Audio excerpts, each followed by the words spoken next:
Have you ever noticed how quickly your brain falls in love with the next new thing? The next supplement, the next habit, the next productivity system, the next piece of scientifically proven advice that everyone suddenly seems to be talking about.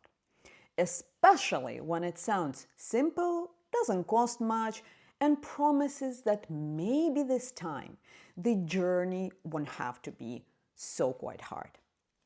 Before you've even checked the evidence, a tiny voice has already started whispering, "What if this is it? What if this is the thing that finally makes the difficult part easier?" And that is the moment I want to talk about in this video. Not the products, the promise. So here's what happened recently.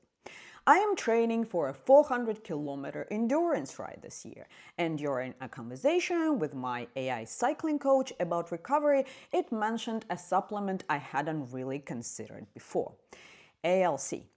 Before I read a single study, before I'd even asked whether it actually worked, my brain had already decided, oh my God, that's what I've been missing. Maybe this is why endurance still feels so hard to me. Maybe this is the thing that finally makes recovery easier.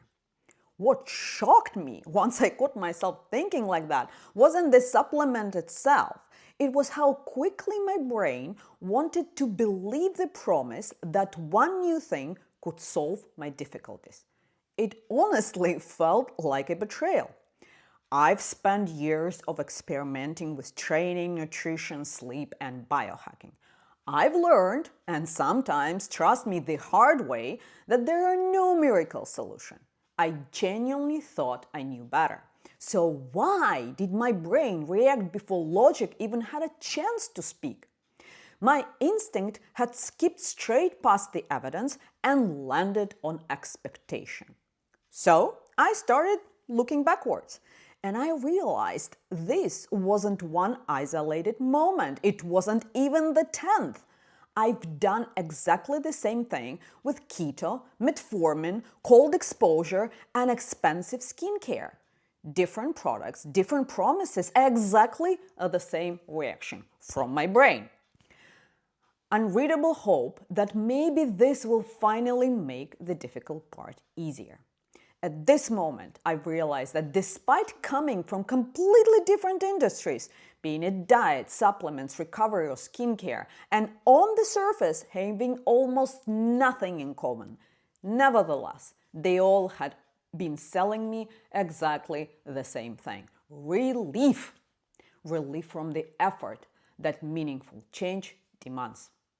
Keto whispered, maybe you won't have to fight hunger anymore. Metformin whispered, maybe the cravings will finally disappear.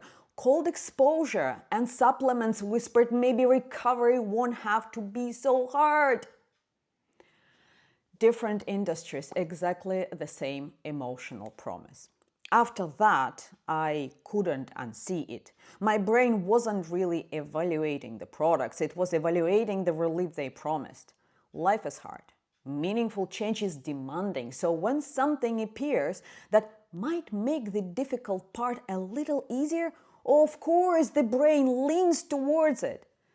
The answer isn't to stop looking for innovations altogether. I am still a research geek. I still read studies for fun. I still follow people like Andrew Huberman.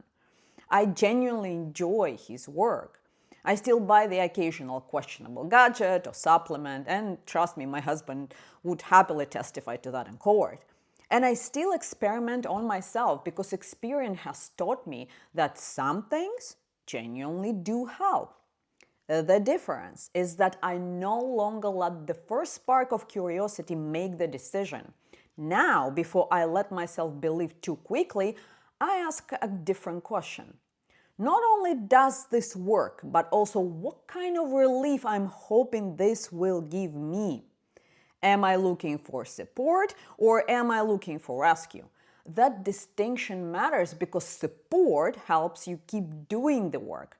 Rescue is the fantasy that the work can somehow be avoided. And that is where the next miracle solution usually derails us from the reality into the hope that this time, meaningful change won't demand quite so much from us.